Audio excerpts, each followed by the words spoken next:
요한복음 14장 1절에서 6절 말씀입니다. 요한복음 14장 1절에서 6절입니다. 너희는 마음에 근심하지 말라. 하나님 믿으니 또 나를 믿으라. 내 아버지 집에 거할 곳이 많도다. 그렇지 않으면 너에게 일렀으리라. 내가 너희를 위하여 거처를 예비하러 가노니 가서 너희를 위하여 거처를 예비하면 내가 다시 와서 너희를 내게로 영접하여 나 있는 곳에 너희도 있게 하리라. 내가 어디로 가는지 그 길을 너희가 아느냐. 도마가 이르되 주여 주께서 어디로 가시는지 우리가 알지 못하거늘 그 길을 어찌 알겠사옵나이까. 예수께서 이르시되 내가 그 길이요 진리요 생명이니 나로 말미암지 않고는 아버지께로 올 자가 없느니라. 아멘. 말씀 제목은 성경이 말하는 천국관입니다. 말씀 제목은 성경이 말하는 천국관입니다. 우리가 지난주에 지옥에 대해서 살폈고 오늘은 천국에 대해서 살피겠습니다.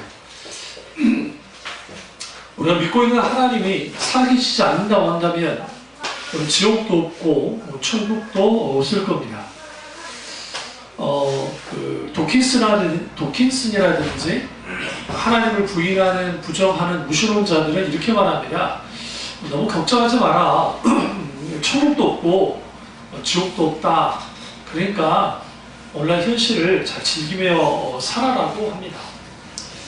그리고 존 레논인가 비틀즈의 멤버였던 그가 찬양 가운데 찬양이 아니라 노래 가운데 이머징인가 거기에 천국 없어. 그러니까 천국도 없고 또 우리가 말하는 그런 신도 없고 때로는 국가도 없고 뭐도 없다면 우리 지금 다툼도 없을 거야. 그러니까 우리 서로 세상 말로 하면 이제 잘 위해주면서 살아가는 유토피아적인 그러한 세상을 만들자는 노래를 이제 불렀습니다. 그 노래가 아주 유명하죠. 그래서 세계적인 히트를 쳤죠. 그 속에는 사상은 아주 위험합니다. 왜 그러냐면 하나님을 빼버린 행복, 하나님을 빼버린 소위 말하는 유토피아라는 것은 존재할 수도 없고 설사 존재한다 할지라도 금방 모든 것은 끝장이 나버립니다. 그럼 어떻게 할 수 있느냐? 아담과 하와가 우리가 말하는 완전한 낙원이라고 하는 에덴 동산에 그가 살았습니다. 완전한 곳이었습니다. 에덴이라는 뜻은 행복이라는 뜻입니다. 그 행복의 동산에서 그렇게 행복하게 살았지만 사탄의 유혹 한 방에 무너져 버렸습니다. 이를 통해서 인간의 행복은 환경에서 좌우되지 않는다는 걸 알 수 있습니다. 환경이 중요하긴 하지만 그러나 행복에 있어서 환경이 절대적이진 않다는 것을 분명하게 말합니다. 그런 의미에서 오늘 지옥이라는 설교 다음에 제가 좀 더 구체적으로 이제 어떤 주장들이 있는지를 좀 제가 다루겠습니다만은 오늘 천국이니까 이제 오늘 천국에 대해서 다루겠습니다. 요한복음 14장과 16장은 최후의 만찬을 마치신 예수님이 고별 설교를 하시는 겁니다. 그 내용이 담겨 있습니다. 그러니까 요한복음 13장에서 만찬장에서 아주 무거운 분위기가 이제 연출됐습니다. 뭐냐면 예수님의 제자 중에 누군가 한 명이 배반할 거라고 주님이 말씀하셨고 또 예수님이 죽으시고 부활하시고 승천하신다는 예고를 할 뿐만 아니라 심지어는 베드로가 3번 부인할 것에 대해서도 말씀하실 만큼 아주 무거운 분위기였습니다. 제자들은 이렇게 그 말씀을 들었을 때 불안하고 많이 두려웠을 겁니다. 그러시다가 예수님이 14장 1절부터 이렇게 말합니다. 너희는 마음에 근심하지 말라라고 하는 말은 뭐냐면 13장에 있는 이 말씀들이 너무 무거우니까 축 처져 있으니까 너희들 그것 때문에 너무 근심할 필요 없어 라고 주님이 말씀합니다. 그런데 이 근심의 문제를 이길 수 있는 힘이 뭐냐? 하나님을 믿으니 또 나를 믿어라. 근심을 이길 수 있는 힘은 하나님을 믿는 거야. 예수를 믿는 거야. 믿음이 근심을 이깁니다. 왜 그럴까요?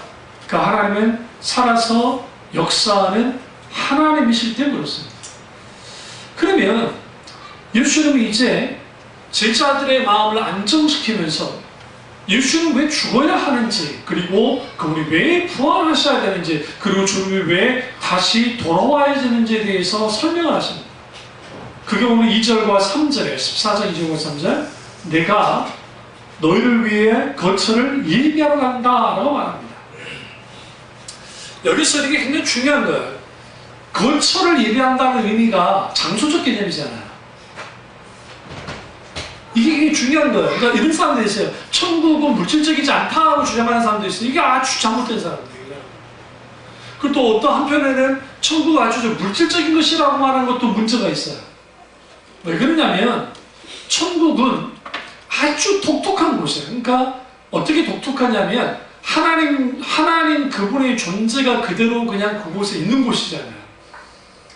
그러니까 천국은 결국은 하나님이 계시기 때문에 천국인데, 그 천국이라는 그 곳 자체가 완전히 영적인 곳이면서도 불구하고 완전히 물질적인 곳이에요. 이렇게 생각하시면 돼요. 부활의 몸을 생각하시면 돼요. 예수님이 부활의 몸을 갖고 계셨어요? 도마가 예수님을 만져봐야 된다 했잖아요. 상처를 잡고 만져봐야 알겠다는데 예수님이 갑자기 문도 안 열리는데 쭉 들어오셨어요. 몸을 입고 하시고. 그러면 예수님 같이 뭐 했어요? 드셨어요, 음식을. 그러니까 분명하게 몸이잖아요. 그러니까 도마가 없을 때 예수님이 제자들에게 나타났거든요. 근데 그 거의 동시적으로 주님이 어디에 누구에게 나타나냐면 엠마오로 가는 두 제자에게 나타나세요. 그러니까 같은 시간상 근데 공간은 다른데 이쪽에 지금 예수님 나타나시고 동시에 누구에게 나타나고 있어요? 엠마오로 가는 두 제자에게도 나타나고 있는.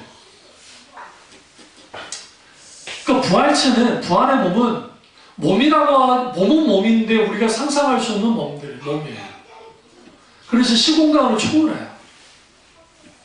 그런 의미, 그러니까 이건 시공간은 예수님만이 초월하는 거예요. 하나님만이 초월하시는데, 분명한 것은 천국 또한 완전한 영적인 곳인과 동시에 완전한 또 물질적인 곳이기도 하다라는 겁니다. 제가 왜 이렇게 표현할 수밖에 없냐면 제 말 자체에 모순이 있지만 천국을 우리의 언어로 어떻게 표현할 수 없어요. 천국 자체가 미스터리, 신비했기 때문에. 그래서 우리는 그 하나님의 나라를 보고 온 사람은 성경에 딱 두 사람밖에 없어요. 누구? 사도 요한, 사도 바울. 근데 사도 바울도 이 말을 했잖아요. 내가 갔다 오긴 했는데 이게 꿈인지 환상인지 잘 모르겠다라고 할 만큼 아주 독특한 경험을 했습니다. 그래서 이제 예수님이 거처를 만들어 가신다라는 그 말이 결국은 내가 너희가 있을 수 있는 곳을 주님이 다시 리모델링, 천국에 있다가 건물을 짓는 겁니까? 못 주셨으니까. 거처를 예비하러 간다는 것은 너희가 이제 거할 수 있는 곳에 주님이 먼저 가 계시다는 의미가 있고, 실제로 주님이 건물을 짓는다는 의미보다는 하나님 말씀 한마디면 하나님 나라는 다 돼요. 실제로. 그런 의미에서 분명한 것은 천국에 미리 가셔서 예비하신다는 의미가 있는 말씀입니다. 근데 이제 여기서 중요한 게 예수님이 거처를 예비하러 간다라고 하면서 그 거처는 천국에 있는 거처예요. 그래서 내가 너희를 위해서 거처를 예비하러 가는데 내가 다시 와서 너희를 내게로 영접하여 나 있는 곳에 너희도 있게 하겠다. 그래서 이 거처를 예비한다는 게 신학적으로 어떻게 이해하냐면 새하늘과 새 땅이 만들어지거든요. 결국 완성될 때. 그 새하늘 새 땅이 아닐까 그렇게 해석하시는 분들도 있습니다. 그러자 나 있는 곳에 너를 있게 하려면서 사실은 굉장히 중요해요. 내가 어디로 가는지 그 길을 너희가 아느냐라고 주님이 질문을 던집니다. 내가 어디로 가는지 아니? 딱 질문을 했어요. 그리고 도마가 뭐라고 말하면 주여 주께서 어디로 가는지 우리가 알지 못합니다. 왜냐하면 예수님이 지금 13장에서 인자가 십자가에 죽을 거다, 부활할 거다, 그리고 주님이 다시 오실 것에 대한 말씀을 쭉 하셔야 돼요. 그런데 그러니까 주님이 어디 가신다는 거예요. 근데 그걸 곳을 마련한다는 거죠. 근데 거할 곳은 천국이에요. 근데 천국인데 예수님이 가시는 곳이 어딘지를 모릅니다 라고 이제 도마가 말하는 겁니다. 정말 주는 하나도 모릅니다 라고 도마가 이제 예수님께 말을 하는 겁니다. 그러면서 5절에 주여 주께서 어디로 가는지 우리가 알지 못하거늘 그 길을 어찌 알겠사옵나이까 라고 하는 거예요. 우리가 어떻게 알겠어요? 주님 가시는 길을 우리가 어떻게 안단 말입니까? 이 말은 뭐냐면 전혀 깨닫지 못하는, 영적으로 무죄해서 깨닫지 못하는 도마의 상태를 뜻합니다. 그리고 도마만 그러느냐? 모든 제자가 마찬가지예요. 여기서 우리가 예수님이 뭐 하러 이 땅에 오셨고 무슨 일을 해가지고 또 어떤 일을 마무리하셨는지 또 왜 주님이 다시 오시는지에 대해서 명확하게 알고 있어야 돼요. 근데 주님 어디로 가십니까? 라고 묻는 거예요. 이게 영적인 무지, 또 그 믿음 없음이 묶여있는 겁니다. 여러분 모르고 있으니까 다 토하는 겁니까? 그렇지 않습니다. 세상 법도 모르고 해도 법을 어긴 건 어긴 거예요. 똑같이 영적인 무지는 하나님 앞에 큰 죄악 중에 하나예요. 그래서 무지하다는 게 이게 얼마만큼이나 무서운지 몰라요. 그래서 사탄은 우리를 우매하게 만들어요. 이 세대가 하나님을 알지 못하게 우매하게 만든단 말이에요. 만들기 때문에 거기서 무지함 속에 있게 되어집니다. 그러니까 예수님이 아주 중요한 말씀이에요. 우리가 잘 아는 말씀. 우리가 모릅니다 라고 하니까 예수께서 이르시되 내가 곧 길이요 진리요 생명이니 나로 말미암지 않고는 아버지께로 올 자가 없느니라. 여기서 I am the true, I'm the way, I'm the true, I'm the life. 이 더 정관사 더를 썼어요. 정관사 더를 썼다는 것은 무슨 말이냐면 유일한 길이요, 유일한 진리요, 유일한 생명이다 라고 주님 말씀하고 있어요. 이게 예수님의 자기 선언입니다. 이상하지 않으세요? 천국에 대해서 말씀하시다가 천국에 거할 곳을 말씀하시다가 갑자기 예수님이 내가 가는 길은 니나 아니 모르는 거야. 그 길은 어떤 길이에요? 천국으로 가는 길이에요. 천국으로 가는 길인데 진짜 때는 몰라. 그게 예수님은 내가 길이야, 내가 진리야, 내가 생명이라니까. 여러분 길, 진리, 생명은 동의어적이야. 단어는 달라요. 우리 한국말로는 다르죠. 그러나 히브리 원전에서의 의미는 같은 동의어적인 의미예요. 그러니까 어떤 의미냐면 예수님 자체가 진리고 길이고 생명이라는 거예요. 참 진리만이 생명을 가져다 주고 참 생명만이 진리를 담아요. 참 길이어야, 참된 길이어야 뭐예요? 생명과 진리를 포함해요. 이 세 가지를 같이 가는 거예요. 믿음, 소망, 사랑도 같이 가는 거예요. 믿음만 따라가지 않아요. 사랑만 따라가지 않아요. 소망만 따라가지 않아요. 같이 간다고. 이건 같이 가는 거예요. 그러면 예수님 자신이 하나님이신 것을 표현하는 것입니다. 왜 그러냐면 어떤 인간이 내가 진리야, 내가 생명이라니까, 내가 길이라고 하는 사람이 없어요. 구약에 오시면 예수는 하나님 자신이 길이라고 말씀하세요. 그리고 예수 하나님 자신이 진리임을 분명히 말해요. 그리고 예수 하나님 자신이 생명이에요. 그런데 여기서 생명할 때 우리가 생각하는 내가 숨쉬는 단순한 그게 아니고 이터널한 영생을 말해요. 영원한 생명이다 라고 주님 말씀하세요. 그러면 길은 뭐냐? 구원의 길은 십자가의 길을 말합니다. 우리가 천국에 가려면 예수 그리스도의 그 길을 따라가야 되는데 그 길은 십자가의 길이에요. 자기 부인함의 길이에요. 넓은 길이 아니에요. 구부러진 길이에요. 협잡한 길이에요. 힘든 길이에요. 아픔의 길이에요. 고통의 길이에요. 왜? 예수 그리스도의 십자가의 길이기 때문에 그렇습니다. 그래서 예수님이 구원의 길을 열기 위해서 십자가에서 죽으신 거예요. 여기서 길은 뭐예요? 예수님이에요. 근데 그 길은 무슨 길이에요? 십자가의 길이라고요. 두 번째 진리입니다. 진리는 머릿속에만 있는 게 아니에요. 진리는 실제적이어야 돼요. 사실적이어야 돼요. 예수님 그분의 계시에 드러낸 그 진리의 드러남이, 그 진리의 말씀이 모든 것을 구원하고 모든 것을 완성시켰어요. 그 힘을 갖고 있었어요. 왜? 그게 진리이기 때문에. 그래서 예수님이 말합니다. 진리를 따는 자만이 어디를 갈 수 있어요? 천국 갈 수 있어요. 근데 그 진리 누구예요? 예수님이에요. 생명은 뭐냐? 이 땅에서의 삶이 아니라 eternal life, 영생이다. 영생. 내가 영생이다. 왜 영생해? 하나님 우리의 창조주이기 때문에 있습니다. 우리에게 생명을 주신 분이 누구예요? 하나님이십니다.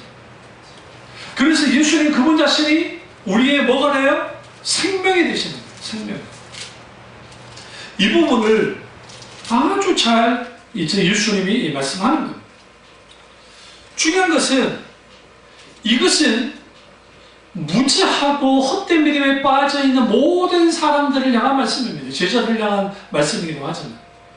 결국 예수님의 길은 구원의 길이고, 그리고 예수님의 그 말씀의 진리, 그 진리이시고 영원한 생명을 주시는데, 이 모든 것이 천국에 대한, 천국과 연결이 되어 있어요. 신약을 읽으시다 복음서를 읽으실 때 천국이라는 표현이 나와요. 하나님의 나라. 그게 한자로 천국이잖아요. 하늘천, 국, 하늘의 나라. 우리가 하늘나라, 하나님의 나라. 이제 헬라어에는 그 영원하죠. 킹덤 오브 갓, 하나님 왕국. 그리고 그 퀴리오스 바실레이아, 그게 이제 헬라어인데 그게 주님의 왕국, 하나님의 왕국. 그게 천국입니다. 근데 그 외에도 생명 그것도 천국으로 봐야 돼요. 그러니까 이 모든 것들이 이제 하나님 나라와 관계 있는 말씀들이 나오는데, 여기서 우리가 집중해야 될 게 있어요. 중요시해야 될 게, 그게 뭐냐면 6절에서 나로 말미암지 않고는에 아주 중요해요. 예수님을 말미암지 않고서는 내가 아버지 길 올 자가 없다. 내가 지금 거처를 예비하는 곳으로 갈 자가 없다. 천국 간증에서 아주 조심스러운 게 뭐냐면, 이때 대부분의 천국 간증이라는 것들이 공로주의가 많이 들어가 있어요. 생각보다. 그래서 비판을 엄청 많이 받아요. 근데 여러분에게 지금 이제 왜 그런 것들을 한번 들어보게 만들려고 하냐면, 5회 때는 그렇게 할 텐데, 거기는 무조건 공로주의만 볼 건 아니고 분위기를 환기시키고 교훈을 얻는다는 의미 속에는 이제 할 텐데, 대부분이 임사체험을 하고 또 입신을 해서 천국을 갔다 왔다 하는 사람들의 공통적인 특징이 행동으로서 소위 말하는 11조 잘하고 주일성수 잘하고 뭔가 헌신봉사하고 다른 어떤 나쁜 짓 하지 말고, 그리고 그렇게 살아야 천국 갈 수 있다는 식으로 계속 강조해요. 근데 이게 치명적인 오류를 갖고 있어요. 어떤 치명적인 오류를 갖고 있냐면, 그게 단순하지 않아. 그러니까 잘 보세요. 성경에서는 우리가 딱 죽었어요. 안수호 목사가 죽었어요. 그래서 하나님 앞에 심판을 받으러 가야 돼요. 히브리서에 한 번 죽으면 심판이 있다고 했으니까. 그 심판을 딱 받을 때, 너 몇 월 며칠 날 너 이런 죄 졌고 우리 행위록에 기록해가지고 주님이 딱 드려야 될 것 같습니까? 신과 함께인가 거기에 막 그런 거 기록되어 나오잖아요. 네? 그런 분들이 있어요. 근데 여러분, 그 필요가 없어. 왜냐면 우리 다 알아요. 내가 죄 짓던 거. 그래서 하나님이 딱 불러도 안성욱이 너 이런 죄 졌어. 너 지옥! 그렇게 하십니까? 그 전에 누가 나왔는 줄 아세요? 예수님이 나왔어요. 구원받은 백성은, 하나님께로 구원받은 백성은 우리가 어떤 죄나 지어도 된다는 말이 아니에요. 구원의 확신을 가지고 성령에 의해서 중생한 크리스찬들은 그래 죄를 짓고 살아요. 인간이기 때문에. 잘 들으세요. 내가 어떤 수도원에 가가지고 내가 막 고행을 해가지고 아주 고매한 인격을 가지고 아주 의인으로 살았어, 만약에. 그래서 내가 그렇게 사서 누가 봐도 나는 그만한 사람이야. 내가 하나님 앞에 나아갔어요. 하나님이 있다고 너 고매한 인격으로 잘 살았다 칭찬하시겠지. 그러나 아니 죄 없어요? 로마서 1장에 의인은 없음이에요. 깨달은 자도 없고 하나도 없다고 했어요. 하나님 앞에서는 모두가 발가벗겨져요. 왜냐하면 그분 자체가 뭐기 때문에, 거룩이시기 때문에 그 거룩함 속에 우리의 어두움들이 다 드러나요. 그럼 그 앞에서 두려워 떨지 않는 인생이 없어요. 다 떨어요. 아무리 하나님을, 그러니까 순교자들이라 할지라도 그 앞에서는 두려워 떨 수밖에 없어요. 하나님 앞에. 그런데 누가 나서요? 예수님이. 예수님이 변호하시는 거예요. 어린 양의 피로, 십자가의 피로 구원받은 백성입니다. 그럼 예수님, 하나님이 누구를 보세요? 예수님을 모시고 우리를 용서해 주시는 거예요. 다시 말하면 의인으로 간주해 주세요. 이게 이신층의 교회예요. 의롭다 여김을 받는다. 그게 우리 이 땅에만이 아니라 하나님 앞에 딱 섰을 때도 너는 의인이야. 천국을 어떤 나라, 어떤 사람만 갈 수 있어요? 의인만 가는 나라예요. 잘 들으세요? 천국은 의인만 가요. 죄인이 가는 곳이 아니에요. 그리고 완벽한 의인이 될 수 있나요? 인간이? 불가능해요. 하나님이 우리에게 요구하는 것은 완벽을 요구하는 게 아니고 하나님의 거룩을 나가는 그 경향성, 그러니까 한결같은 태도를 원해요. 내가 하나님 앞에 거룩해지려 할 때 내가 거룩해지지 않는 내 모습에 좌절하잖아요. 그러니까 우리는 더 크게 하나님의 은혜를 구하는 거예요. 하나님 안에 의지하고 나가는 거예요. 그리고 하나님 앞에 주님, 그렇습니다. 저는 주인에 불과합니다. 그래서 주님의 은혜가 필요합니다. 우리는 예수 그리스도의 십자가만을 의지하면서 주님 앞에 서는 거예요. 그러면 예수님이 나서서 뭐합니까? 아버지, 이 자는 내가 택한 자입니다. 내가 2000년 전에 십자가에서 오빠가 죽었을 때에 그것을 믿고 그렇게 됐기 때문에 지옥 형벌이 아닌 천국으로 가게 달라고 예수님이 변호하시는 거예요. 그럼 성도 하나님 어떻게 반응하십니까? 이걸 이제 표현하는 거예요. 예수님 때문에 패스해 주는 거예요. 이걸 패스오버라는 거예요. 이게 뭐냐면 6월절에 딱 띄워놓는 거예요. 죽음을 띄워놓는 거예요. 그 보세요. 저기 출애굽하기 전에 마지막 장 때 장자들을 죽이잖아요. 하나님이 이제 주교회를 벌어가지고. 그랬을 때 어린 양의 문지방에 막 피를 뿌려요. 그래가지고 그걸 다 먹어요. 근데 성경이 뭐라고 합니까? 쭉 두루다니면서 문지방에 피가 묻어있는 데는 패스오버, 뛰어넘었어요. 이걸 유월이라는 표현이 한자로 뛰어넘었다는 표현이에요. 죽음을 뛰어넘었다. 그 어린 양의 피가 뭐예요? 예수님의 상징이에요. 예수 그리스도가 내 안에 계시고 내가 예수 그리스도 나의 구원자심을 믿는 자들 속에는 우리가 어떤 죄를 졌다 할지라도 그것이 우리의 연약함 속에 지은 죄라 할지라도 주님 어떻게 해요? 용서하신다. 그렇다고 해도 죄를 가볍게 여기자는 건 아닙니다. 그럼에도 불구하고 그래요. 그런데 주로 간증들을 보시면 상당수가 행위에 맞춰져 있어요. 예수 그리스도의 뭐가 없어요? 구속의 은혜. 그래서 충돌하는 거예요.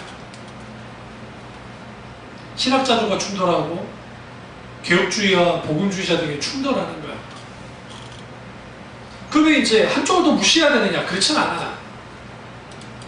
거기에서 우리는 그런 간증들을 통해서 천국이 그런 곳이라고 생각하면 큰 오산이야. 잘 들으세요? 천국은 사도 요한이 계시록에 선명했으니까 천국은 그런 모습일 거라고 생각하는 것이 문자주의에 빠져있는 사람들이 착각해요. 왜 그러냐면 천국이 황금길이고 12진주문이 있고 거기에 수많은 보석으로 쌓여있고 그리고 유리바다가 있고 그리고 거기에 수많은 엄청난 하나님의 영광의 광채가 있는 그곳으로만 생각하십니까? 왜 주님이 그렇게 요한에게 그렇게 보여주셨냐면 천국은 이 세상에서 비교할 수 없는 곳이에요. 그러니까 하나님이 그렇게 보여주시는 거예요. 확실하게. 그래서 예수님이 우리에게 나 외에 천국에 간 자가 없다고 주님 말씀하셨다는 거예요. 성경 자세히 보세요. 그런 말씀이 나와요. 그런 의미에서 아브라함, 아담, 노아 이 사람들이 죽고 난 다음에 있지만 아직 그들이 천국 간 게 아니에요. 낙원에 있는 거예요. 그래서 이런가 전혀 상관없어요. 천국과 좀 완전히 나눠지지만. 그래서 신학자들 그렇게 이해하는 거예요. 완전히 완성된 천국이 있지는 않아요. 그들이. 예수님의 거처를 예비한다는 것은 결국 완성된 천국으로 예수님이 누구를 사람들을 이끌 거라는 걸 분명히 말씀하시는 거예요. 여기서 중요한 게 나로 말미암지 않고서는 굉장히 중요해요. 예수님을 통하지 않고서는 뭐예요? 구원받을 수가 없어요. 여러분, 이게 가장 중요한 게 부끄러운 구원이라도 받았던 오르편 강도를 잘 생각하셔야 돼요. 오르편 강도는 수많은 악한 행동을 했을 겁니다. 강도니까. 근데 그냥 강도가 아니에요. 왜냐하면 로마인들이 사람들을 십자가 처형할 때는 악질 중에 악질이 아니면 그렇게 죽이지 않아요. 그들도 헬라 철학에 또 그런 사람들이었기 때문에 야만이라고 생각하면 안 됩니다. 그 로마의 특징은 법주주의예요. 법을 아주 중요시 여겨요. 그런데 왜 그렇게 처형하느냐? 예수님과 함께 처형당했던 그들이 얼마나 악질이었으면 십자가 왜 처형을 해요? 여러분 십자가 처형의 이유는 여러분 우리 예전에 목을 IS나 이런 데는 목을 베잖아요. 우리 생각할 때 못 베니까 얼마나 고통스러우고 무섭겠어요. 정말 무섭겠죠. 그런데 오히려 그 말을 해요. 의사들이 목을 탁 베버리면 그 순간 끝나버려요. 진짜요. 오히려 교수형 있죠. 교수형 당하시는 분들, 그러니까 교수형이 힘들긴 하지만 어릴 쯤 되면 사람이 그냥 그게 그냥 돼버려요. 그래서 로마인들이 사람 죽일 때, 처형할 때 목 이렇게 놓고 목 자르는 것은 자비예요. 그냥 죽여주는 거니까. 근데 그렇게 죽일 수 없어. 우리나라 성산문 어떻게 죽인지 아세요? 세조가?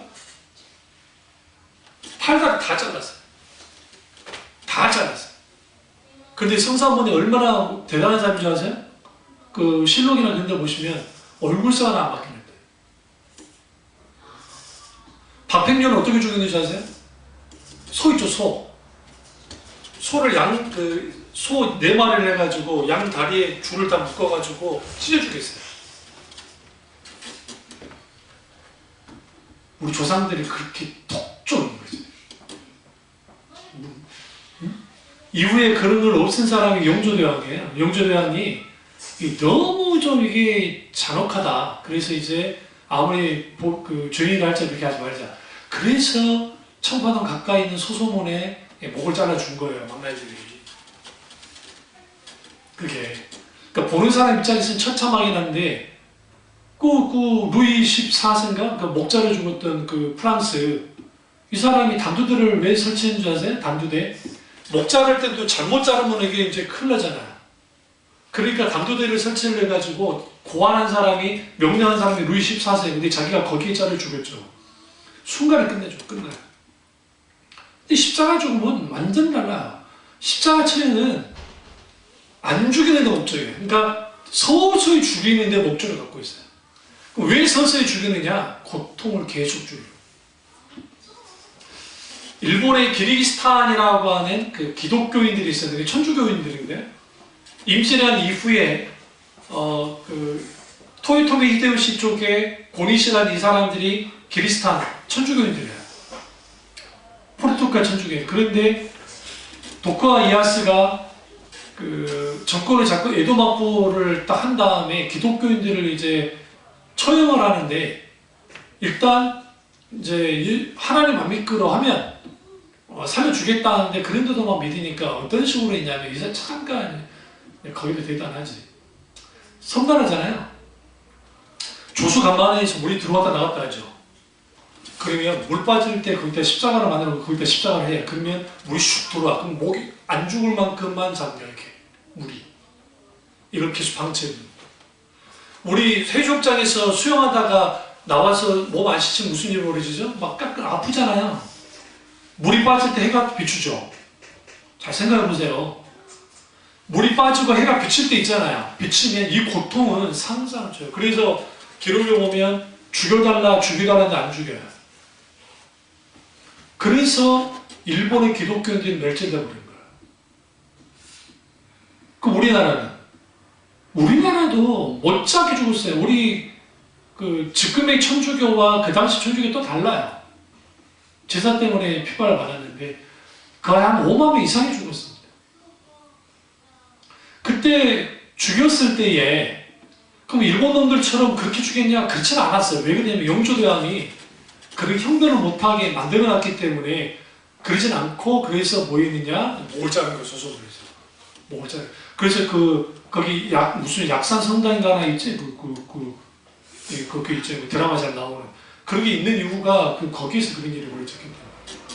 그럼 제가 이 말씀 드린 이유는 뭐냐면 우리 모두는 오른편 강도 같은 사람들이에요.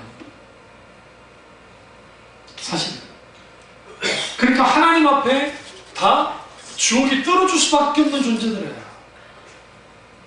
그런데 그런 사람들이 그가 처음에는 예수님께 저주했다가 보니까 이게 예수님의 모습이 이게 죄인의 모습이 아닌 거예요. 그래서 이렇게 말하잖아요. 주여 나를 불쌍히 여겨주십시오. 당신의 나라가 임할 때 저도 함께 가면 안 될까요? 라고 했습니다. 이게 굉장히 중요해요. 네가 나와 나보내 이래. 부활에서 두 가지 필요해요. 하나님의 긍휼을 구하는 거예요. 우리가 하나님 앞에 섰을 때 우리는 어떻게 반응할 수밖에 아버지 주님의 긍휼하심을 베풀어 주옵소서. 예수님이 뭐라 합니까? 하나님 이 자는 천국 갈 자입니다.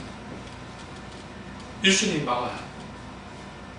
하나님이 공의를 심판하세요. 근데 거기는 하나님의 사랑이 있어요.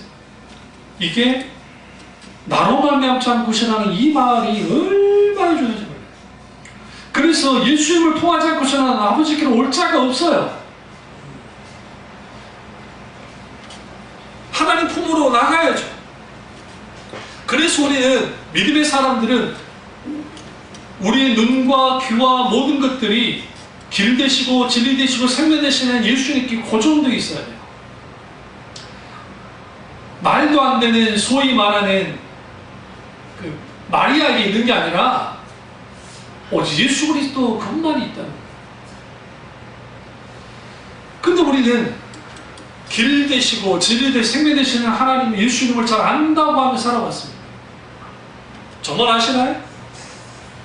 예수님의 탄생 스토리를 알고 이제 보시면 성탄이 되니까 탄생 스토리를 알고 어떤 예수님 하신 일들을 안다고 우리가 아는 겁니까? 그렇지 않습니다.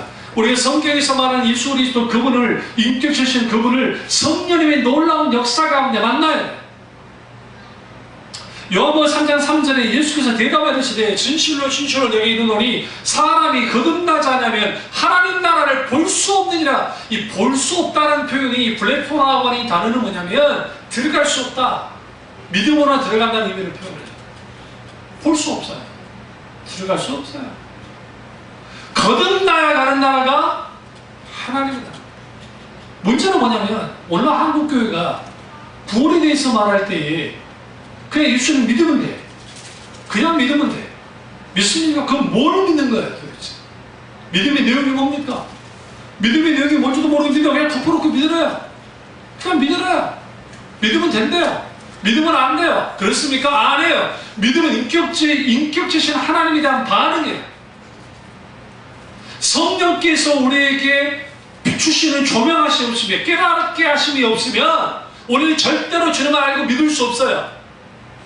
믿음으로 알고 알므로 믿게 되어 있어요. 그래서 우리는 내가 하나님을 알기 원한다면 우리는 주님을 찾아야 돼요. 주님 나를 만나 주옵소서. 기도해야 돼요. 우리는 진짜 하나님이 진짜 살아계신지에 대해서 진짜 고민하면서 하나님이 찾아오셔서 나를 만나달라고 기도해야 된다고요. 그 하나님을 경험해야 돼요. 그 하나님을 만나야 돼요. 니고데모처럼 성경 교사고 율법사였던 그가 뭐라고 말합니까?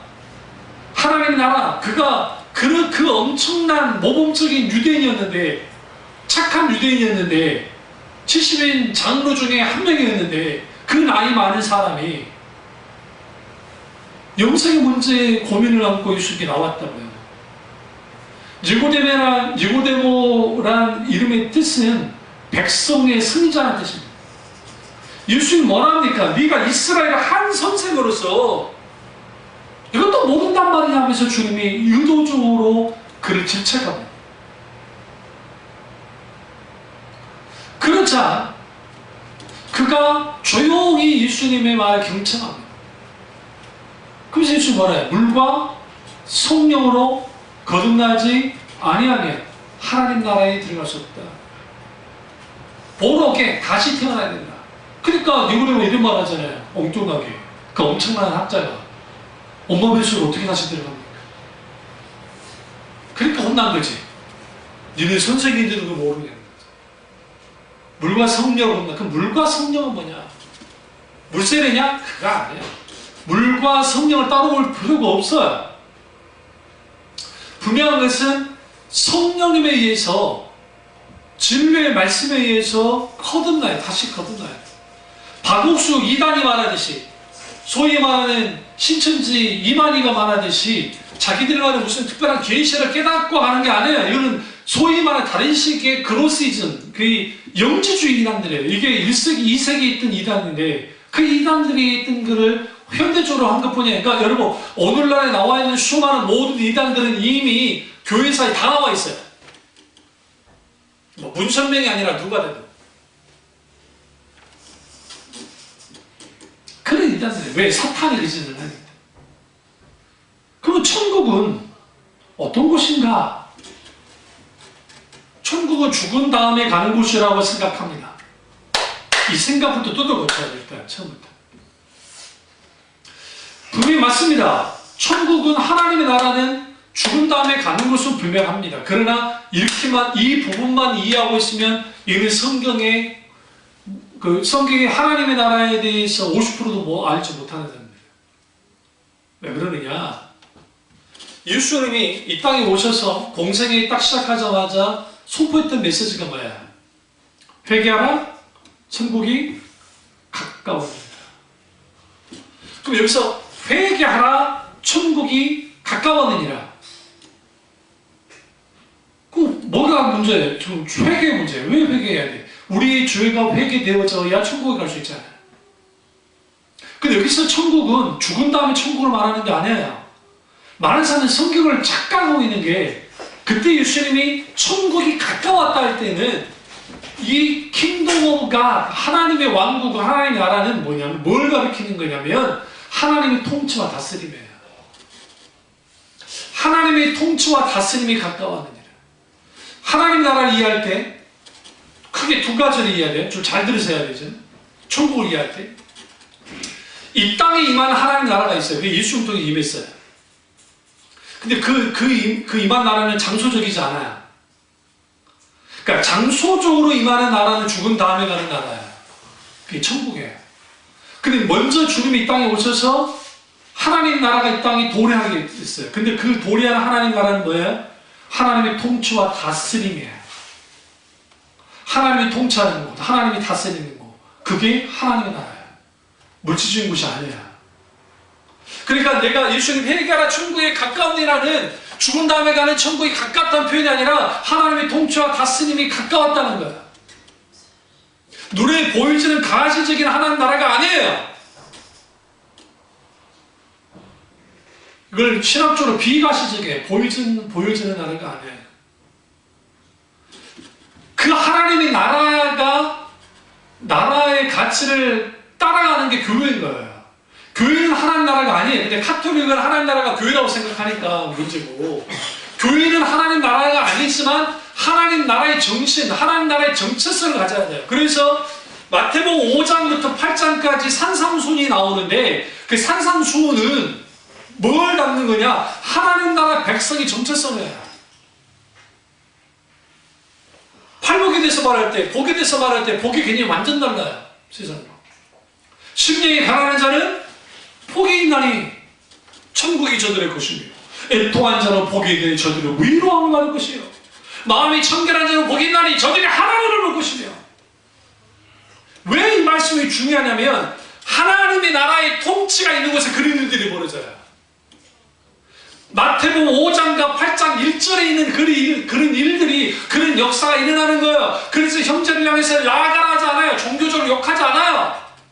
오른손 한 일을 왼손이 모르게 해요. 오른밤을 치면 왼밤을 돌려내요. 내 옷을 달라면 겉옷까지 가져요. 오래를 가려면 심리까지 가져요. 그게 하나님 나라의 통찰에 있는, 하나님 나라가 실질적으로 일어날 때 일어나는 일들이에요. 그게 실질적으로 일어났던 게 초대교회인 거예요. 초대교회, 예루살렘 교회에. 예루살렘 5장에, 사도행전 5장에서 그들이 가지고 있는 것들 다 나누잖아요. 부자들이 전재산을 들여서 하나님 앞에 내어놓고, 그러면서 거기서 먹고 마시고 나누는 일들이 벌어졌어요. 그게 하나님 나라가 실제로 임했을 때 나타나는 현상들이에요. 사실. 그 말씀하시는 거예요. 그러다가 요한복음 오늘 14장에 주님이 장소적인 개념에 대해서 말하는 거예요. 그러니까 장소적인 천국으로 분명히 있어요. 그 장소적인 천국은 누가 들어가느냐? 예수님 믿고 죽은 사람이 들어가요. 근데 여기서 심각한 문제를 갖는 거예요. 어떤 문제를 갖고 있냐? 내가 이 땅에 살면서 하나님의 나라를 먼저 맛보는 삶, 그 삶을 살지 않는 사람이 갑자기 죽어서 천국 간다는 게 웃기지 않습니까? 예수는 그렇게 가르친 적이 없어요. 이 땅에 사람 나라를 누리라는 거예요. 하나님 나라의 통찰이 있어라는 거예요. 그러니까 예수님이 하나님 나라의 통찰이 있게 있는 사람은 천국 백성의 삶을 사는 사람들이고, 그 천국 백성을 사는 사람이 죽었을 때에 가는 나라가 천국이라고. 장소적인 천국. 잘 들으세요? 본오게 날 때, 정생에 처음 날 때에, 다시 태어나 거듭난다 할 때에, 그 거듭남이 어떤 것을 가져가냐면, 우리는 다 한 번 생애를 갖고, 육체적인 생애를 가지고 태어났습니다. 연도는 다 다르지만 생명을 갖고 있습니다. 살아있다 만나요. 근데 예수님을 딱 만났어요. 하나님이 성령을 통해서 우리를 딱 구원해 줬어요. 이전에 우리가 갖고 있던 이터널 라이프, 영생을 뺏겼잖아요. 죄악 때문에. 아담과 하와. 근데 그 영생을 주님이 주신 거예요. 그래서 주님이 뭐라 했어요? 내가 너에게 생명을 주노니. 예수님이 생명을 줘요. 그러니까 바리새인들이 불때치고 나서 야, 니까짓게 뭔데 생명을 준다고 그러냐? 예수님이 뭐라 해요? 아버지와 나는 하나다라고 말해요. 요한복음 10장에 보시면. 그 도로대로 주님 죽이려 하잖아요. 무슨 말이냐? 우리의 생명이 있어요. 물리적인 생명. 아무리 오래 살아도 100년 이상 사는 사람 그게 많지 않잖아요. 그렇죠? 아무리 살아도. 한정적인 생명이 있는데, 우리가 예수님 믿고 구원받은 시점들이 있을 겁니다. 그렇잖아요. 어릴 때부터 예수님 믿었던 사람도 있을 것이고, 다 있을 거라. 중간에 예수 믿는 사람도 있을 것이고. 그때 내가 중생을 처음 했을 때 무슨 일을 벌였냐? 이미 영생이 임한 거예요. 영원한 생명이 임한 거라고요. 그래서 우리는 뭐를 살아요? 우리 육체적으로는 한정 70년, 80년, 100년이라고 하는 한정된 인생을 살지만, 삶을 살지만, 우리는 이 세상에서 영원한 생명을 먼저 사는 거예요. 영원한 생명이 이미 시작됐기 때문에. 죽어서 간 다음에 영원한 생명을 누리는 게 아니라, 중생에 체험한 모든 백성, 구원받은 백성은 영생의 삶이 그때부터 시작되는 거예요. 영원한 생명의 삶이. 그래서 우리는 소망을 어디다 둬요? 천국에 두는 거예요. 영원한 생명을 누리면서 이 땅이 전부인 것 같이 살아가지 않아요. 왜 그러냐면 우리는 영원한 생명이 있기 때문에, 영원한 생명을 누리며 살아가기 때문에. 그래서 히브리서 기자가 우리의 본향은 이곳이 아니요 어디나 하나님 나라다. 우리는 본향을 바라보며 사는데, 그럼 왜 오늘날 한국교회 교인들이 천국에 대한 그냥 소망을 가지고 살지 않는 그 이유가 있어요. 천국은 죽고 난 다음에 가는 나라라고 생각하니까. 아직 안 죽잖아요. 내가 죽기 직전에 천국에 대해 진작에 고민하면 되는 거예요. 도대체 그런 식의 신앙이 어디 있냐고 도대체. 신앙성경 쭉 읽어보세요. 초대교회 교인들이, 이게 사도들뿐만 아니라 초대교회 교인들이 다 하나님 나라, 천국에 대한 소망을 가지고 살아요. 근데 근데 그들은 중생학을 한 다음에 이번에 영원한 생명을 누려요. 그래서 타키투스라든지 로마 역사가 타키투스, 유대인 역사가 요스푸스라든지 그런 기록을 보시면 핍박을 가할 때에 배교하는 사람도 많았지만 못지않게 순교하는 사람도 많았는데, 순교하는 사람들이 왜 그렇게 그들이 심지어 미소를 띠면서 죽었을까? 그 이익을 이해를 못한 거예요. 근데 기록이 나와 있어요. 그 기록들이. 그들은 영원한 천국에 대해서 말합니다. 그들이 천국의 소망이 있기 때문에 기꺼이 죽음도 받아들이는 족속이라. 그래서 나는 이렇게 쓰고 싶다. 그들은 제1의 인종, 제2의 인종, 제3의 인종도 아니고 그들은 제4 혹은 제5의 인종이다. 다시 말하면 별종이라는 거예요. 제1의 인종은 로마인이에요. 제2의 인종은 헬라인이에요. 제3의 인종은 다 야만인들이에요. 그런데 그 야만인 다 포함하고도 이게 별종이 하나 나왔는데 그 제4의 인종 혹은 제5의 인종 누구? 그리스도인. 그래서 뭐라 써면서 두렵다 했어요. 그들이 두렵다. 그들은 수를 적지만 그들이 믿는 하나님이 누군지는 모르겠지만 왜 그들은 그렇게 죽어야만 하는가? 그렇다고 그들이 광신도 있냐? 그렇지도 않다는 거예요. 그들은 광신도도 아니었다는 거예요. 그들은 지극히 인격적이었고 오히려 윤리 도덕적으로도 그 시대의 로마 사람들보다 더 윤리 도덕적으로 살았던 사람들이었어요. 뭐가 문제였느냐? 황제를 숭배하지 않는 거예요. 응? 다신교를 받아들이지 않았던 거예요. 그거였어요. 왜 그랬을까? 이미 그들은 영원한 생명을 구원받음과 동시에 영원한 생명을 누리는 하나님 나라의 삶을 사는 거예요. 천국은 바로 그런 자들의 것이에요.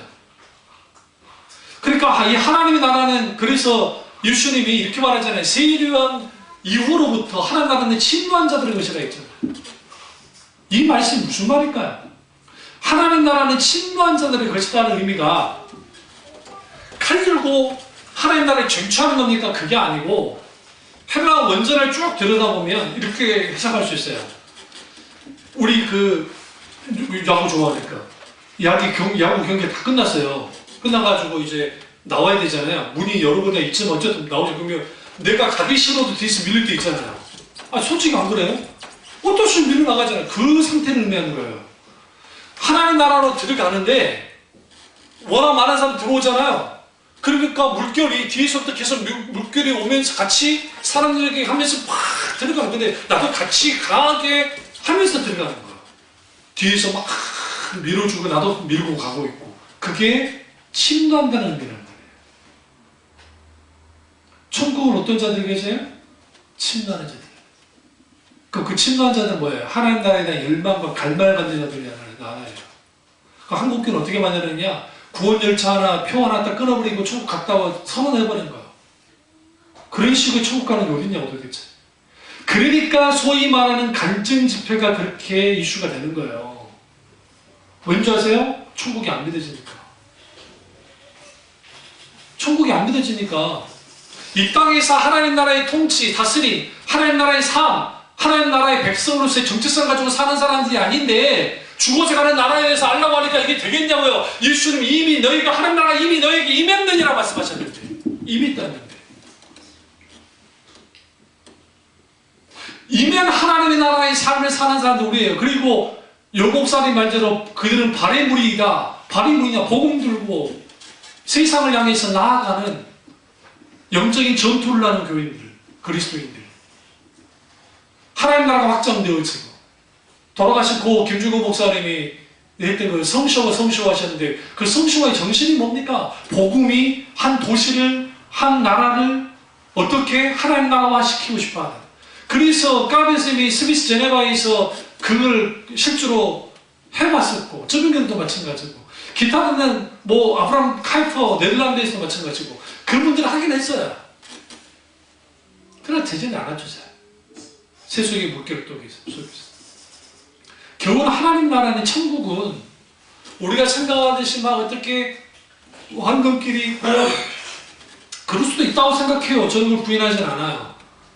그냥 그 정도의 곳이라고 한다면 좀 생각해 볼까? 응? 인도에 부자가 있는데요. 그 신성조 목사님이 그랬나? 그 인도에 부자가 있는데 어떤 부자를 알게 됐대요. 그래서 이야기를 하는데 마누라가 생일이 가까워서 선물을 좀 해야 되겠다니까 이제 목사님 그런 거 이분이 영어를 잘하시니까 목사님 뭐라 했냐면 그러면 좀 금반지 해주세요. 목사님 근데 우리 집에 금이 너무 많은데요. 이 사람 진짜 부자인 줄도 모르고 그런 거예요. 호텔에서 이제 그 홍콩에서 그런가 보구나. 그러면 다이아몬드 해주세요. 글쎄요. 근데 다이아몬드도 우리 집에 많은데요. 그럼 당신은 뭐 얼마나 부자일까? 좀 가르쳐드려요. 저기 건물 보이시죠? 그러니까 76층짜리 건물 그쪽은 다 내 거예요. 저거 저 혼자 써요. 저 도와준 일을 해준 사람이 250명이고요. 네, 이번에는 마누라 선물로 헬리콥터 해주려고요. 와, 안 놀라네. 와, 교인들 부산도 안 놀라네. 헬리콥터를 해준대요. 헬리콥터가 무슨 뭐 100억 더 될걸요? 짜고 말고 굉장히 좋은 거 다 있대요. 그 어디선가 그 집에 펜트하우스에 사는데 거기에 다 뭐 금부터 이 사람이 인도 IT 부자야. 상상은 초월해요. 천국이 그런 곳이면 그게 천국이겠지. 그래서 천국을 이해할 때요, 잘 들으세요. 형이 상하과 형이 하하고 굳이 말할 수밖에 없는데 눈에 보이는 게 다 보는 게 아니기 때문에 성경에서 천국에 대한 표현을 했어도 인간의 언어로 표현했기 때문에 한계를 가져요. 한계. 그러니까 천국은 우리가 생각하듯이 그러니까 한정적 필요가 없어요. 왜? 영원하신 하나님이 보좌에 앉아 계신 곳이 천국이기 때문에 천국 또한 그래요. 그래서 천국 가면 떠오르는 게 하나님이에요.